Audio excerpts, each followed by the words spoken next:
Hey guys, welcome to Story Time Post Surgery Pre Holiday Edition. I'm about 5 or so days out from my surgery, so you may notice my voice still is not very strong, but I'm going to do my best to read you this story. I'm not going to show my face because I'm a post surgery mess. But I miss you guys. And I look forward to returning as soon as possible over break. You may see Bagel here. She's been at my side since I've been home. Um, this is a tradition I started last year when we were all at home and COVID. I read this during the live WebEx to my classes. So while I'm not live, I wanted to continue this tradition. And luckily, we're not home because of COVID, even though it's not looking so great at the moment.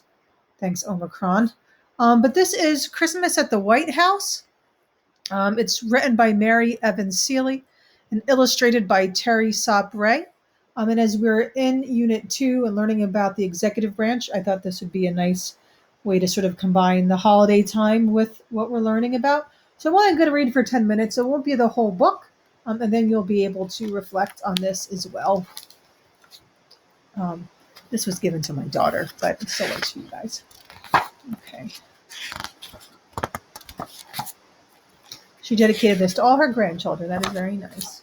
There's a preface. I'm not going to read that to you right now, but if you're curious, I can show you later. All right, here we go. Tori, Andrew, and Elizabeth were on vacation with their grandmother in Washington, D.C. The White House is located here on our nation's capital at 1600 Pennsylvania Avenue, said Grandmother. The White House is a big, beautiful brick and stone house with a big lawn and 2 fountains, and it's over 200 years old. The White House belongs to the American people, said Grandmother, and we are going inside for a visit. Who lives in the White House? Asked Elizabeth. The President of the United States lives in the White House with his wife and children, said Grandmother. We call them the First Family. The family quarters are on the 2nd floor of the house. The White House was just being built when George Washington was president, said Grandmother.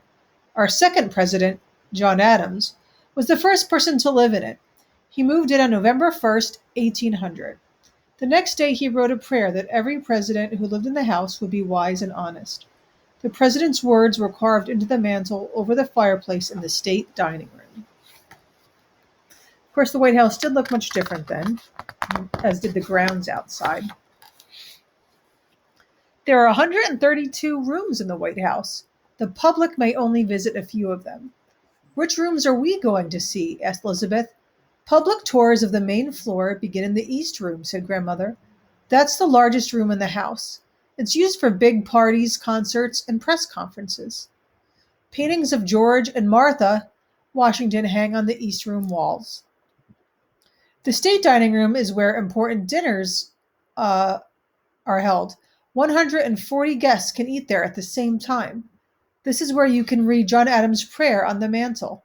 Above the mantel hangs a painting of Abraham Lincoln, as you see there. The White House is like a museum. The red room, blue room, and green room are filled with many beautiful paintings and old furniture. These rooms are used for tea parties and small receptions. The blue room is where the decorated indoor tree stands every Christmas. Right over the blue room is the yellow oval room, used only by the First Family. It has a balcony named for President Harry Truman. From the Truman balcony, the First Family can look over the south lawn of the White House and see the Washington Monument. Obviously, that balcony was not there originally either. Does the president celebrate Christmas in the White House? Asked Andrew. Oh, yes, said Grandmother. The First Family celebrates Christmas much like we do. Many workers help them get ready. Christmas trees are decorated throughout the whole house. Wreaths, flowers, and festive garlands turn the house into a holiday wonderland. Some say it's magical. The First Family invites their friends and important leaders to visit. They all enjoy the decorations, eat the holiday food, and listen to music of the season. They send thousands of Christmas cards to people both near and far. The president and his wife, the First Lady, even sing Christmas carols. What will Grandma say when there's a female president someday, guys, huh? Or maybe a president that doesn't celebrate Christmas and a different religious holiday. Who knows? One special job of the president is to light the national Christmas tree that grows near the White House. In the early years, the president lit the tree's lights on Christmas Eve. Bands played, choirs sang, and everyone joined in. This all began during the early days of radio. People all across America turned on their brand new radios and listened to Christmas carols. They liked to hear news from Washington. They especially wanted to hear the voice of the president greeting them at Christmas. There we go. 2 minutes.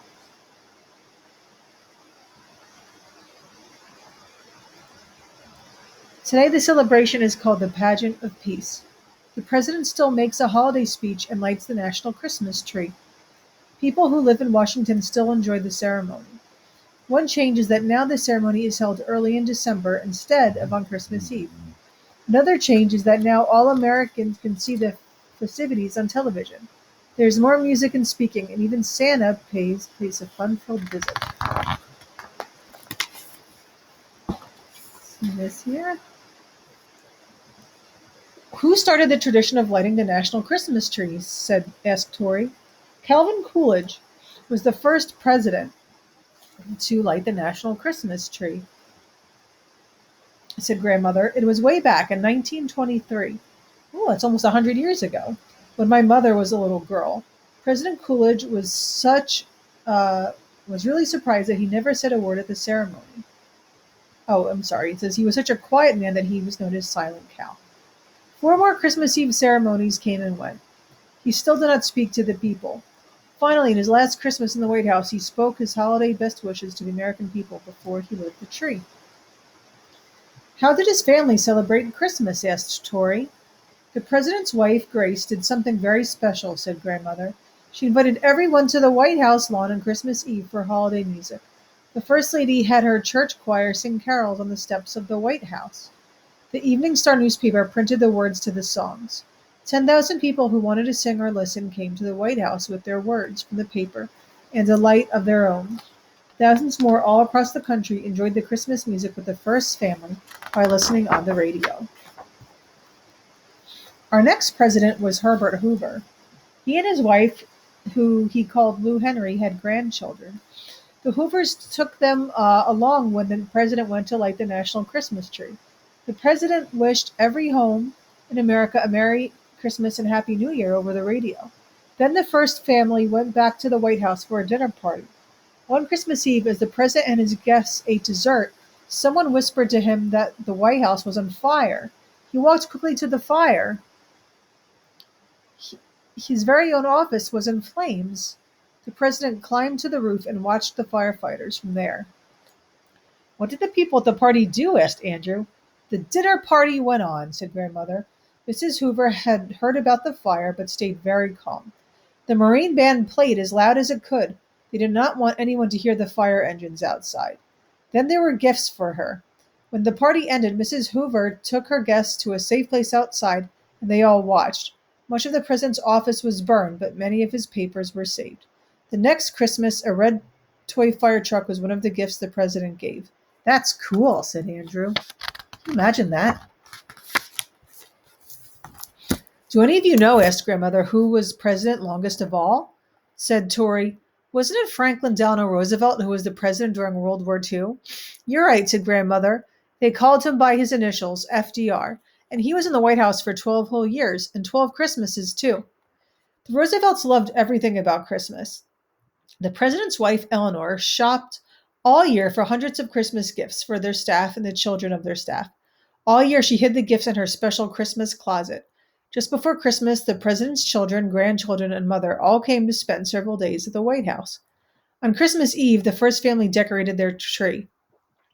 While the family did the work, the president told them where to hang each ornament. That is a tradition. People used to celebrate and decorate the day before Christmas, not like Thanksgiving. And then they would keep them up for a few weeks, not just take it down right after. The favorite part of the evening was when the president read The Christmas Carol by Charles Dickens. He used a different voice for Scrooge and Fezziwig and all the ghosts. As much as the children loved the way the story came alive, no one enjoyed the reading much more than the president did himself. Then the Roosevelts, old and young alike, marched up to FDR's bedroom to hang their stockings on his fireplace mantel. On Christmas morning, the children awakened their grandfather by jumping onto his bed. Even the President of the U.S. got up early for a Roosevelt family Christmas. FDR celebrated Christmas in the White House for the first 10 years he was president. By 1943, American soldiers had been fighting World War II for more than 2 years. Because of the war, the national Christmas tree in Washington did not have lights. The president, tired from the stress of being commander-in-chief, went to his home in Hyde Park, New York for Christmas. Everyone could hear his Christmas Eve message from the Hyde Park on the radio. The war was almost over in 1945 when Harry Truman became president. It was hard work to make peace, bring all the soldiers home, and get them jobs. The president drew great strength from going back to his home in Independence, Missouri. For the first 2 Christmases as president, he lit the national Christmas tree in Washington and then flew home. The 1946 ceremony was special, said Grandmother. For the very first time, television cameras were there, and many Americans could see everything as it was taking place. Did you watch? Asked Elizabeth. No, said Grandmother. When I was your age, people were just starting to buy television sets. We didn't have one yet. In 1948, President Truman became the first president to light the national Christmas tree by long distance. Sitting in his living room in Independence, he made his Christmas speech. Then he turned on a switch connected with the tree in Washington, and all the lights went on. His last year in office, President Truman and First Lady Bess Truman celebrated Christmas at the White House. One of their gifts to their staff was a photograph of the White House. It showed the Truman balcony, which the president had added so he and other first families could enjoy the view of the South Lawn. Sorry, I'm getting reminder text messages here. A little bit more. Dwight Eisenhower was a World War II general. He and his wife, Mammy, moved around a lot to wherever the general was stationed. When the Eisenhowers got ready for Christmas in the White House, Mrs. Eisenhower wanted every room decorated. Her staff decorated a total of 26 Christmas trees. Holy cannoli. There's a tall one in the East Room with silver and white lights. There are little ones and tables and on each side of the fireplace mantel. There were even trees in the laundry room and the maid's sitting room. One Christmas, the president's son John brought word of an extra special gift. It was a new granddaughter. It was born on Christmas Day, piped up Elizabeth. Yes, said Grandmother. I love how happy the first family must have been to have a new granddaughter born on Christmas. You were a very special Christmas gift to our family. President Eisenhower liked to paint for a hobby. What did he paint? He painted pictures of Abraham Lincoln and George Washington, said Grandmother. He also painted pictures of a red barn, a church, a creek where he liked to fish, and a mountain that was named after him. The president of the Hallmark Cards Company printed copies of President Eisenhower's paintings. He and Mrs. Eisenhower gave them away as Christmas gifts. President John Kennedy's children, Caroline and baby John, had many pets. Caroline's pet duck swam in the fountain on the White House lawn. Her pet terrier, Charlie, ate some of her ducks. Oh no. So the ducks had to move to Rock Creek Park. Caroline also had a pony named Macaroni. One snowy day in Washington, the children's mother, Jacqueline Kennedy, asked that the sleigh and Macaroni be brought to the South Lawn. She wanted to take Caroline and her playmates for a sleigh ride across the fresh snow. Where did Macaroni live? Asked Tori, said Grandmother. There was a stable on the White House grounds. When they were finished, Mrs. Kennedy unhitched Macaroni from the sleigh and took little John for a pony ride. Then she led the pony up to the Oval Office for a visit with the president. A photograph of that day's sleigh ride over the snow was made into a Christmas card. President and Mrs. Kennedy sent 2,000 of them to family and friends, government officials, and heads of countries around the world. A photo of Caroline's ducks swimming in the White House fountain became the family's Christmas gift their first year in the White House. There's Caroline and Macaroni. Called it macaroni. One December, President and Mrs. Lyndon Johnson had a very special family event. Did they have a Christmas party? In a way they did, said Grandmother. Their daughter, Linda Bird, was married in the White House early in December. Florists turned the White House into a wedding wonderland with wedding white and Christmas reds and greens. In the East Room, on the big day in 1967, the president and his wife, Lady Bird, gave their daughter in marriage to Marine Captain Charles Robb. The couple cut their first piece of their 5-foot cake with the captain's sword. He was soon to be in Vietnam, where American troops were again at war. The Johnsons had a family tradition of hanging decorated stockings on the fireplace at Christmas. Each person had a special stocking of his or her own. The presidents included the presidential flag, the national Christmas tree, a shape of the state of Texas, a picture of his LBJ ranch in Texas, his horse Old Blue, his plane Air Force One, and his dogs Him and Yuki. Those are funny names for dogs, said Andrew. Pat Nixon was a first lady who liked to plan surprises. At Christmas, she wanted as many people as possible to enjoy the beauty of the White House. Her first surprise was holding candlelight tours of the White House for people who worked during the day. But what about the millions of Americans who could not continue to Washington? She surprised them by inviting everyone in the country to visit by television. Viewers enjoyed the White House, all decorated for the holidays. They also saw and heard the president, Richard Nixon, and the rest of the family sharing their Christmas thoughts and memoirs. One surprise was 3 foot tall and weighed 45 pounds, said Grandmother. It was especially for all the children who came to the White House. Mrs. Nixon asked the White House chef to create a giant gingerbread house for the state dining room. It was not finished until Hansel and Gretel were part of the decoration. Now, at every Christmas, a White House chef makes a new gingerbread house for the first family. I like to decorate gingerbread houses, said Elizabeth. I wish I could have helped. Okay, this is the one I wanted to share before I let you go. In 1976, the nation celebrated its 200th birthday. It was perfect time for Gerald Ford to be president and for Betty Ford to be first lady. They loved old-fashioned Christmas decorations. For Christmas, in 1976, the 20-foot tree in the Blue Room was decorated with 2,500 handmade flowers from people all across the country. The decorations were crafted of silk, felt, beads, shells, ribbons, seeds, bamboo, corn, husks, metal, porcelain, and glass. Under the tree, there were gifts sent by Americans everywhere to remember the nation's special birthday. What did the Fords do for fun? Asked Tori. Did you ever go to a party with Big Bird? Said Grandmother. One Christmas, Betty Ford and her daughter Susan invited the children of foreign diplomats to the White House for a holiday party. Many came dressed in the clothes they wore in their homelands. Big Bird from Sesame Street put on a show that was fun for everyone.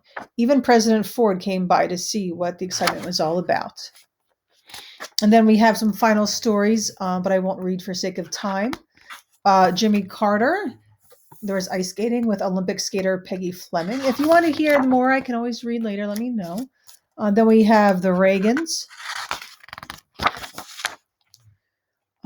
We have the first George Bush.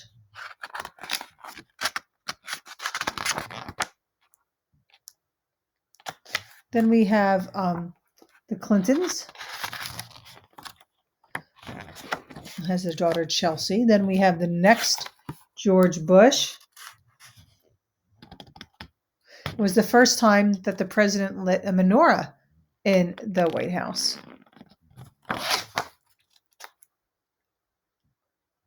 And then they end their tour. Of course, this was written before Obama and Bush and Obama and Trump and Biden.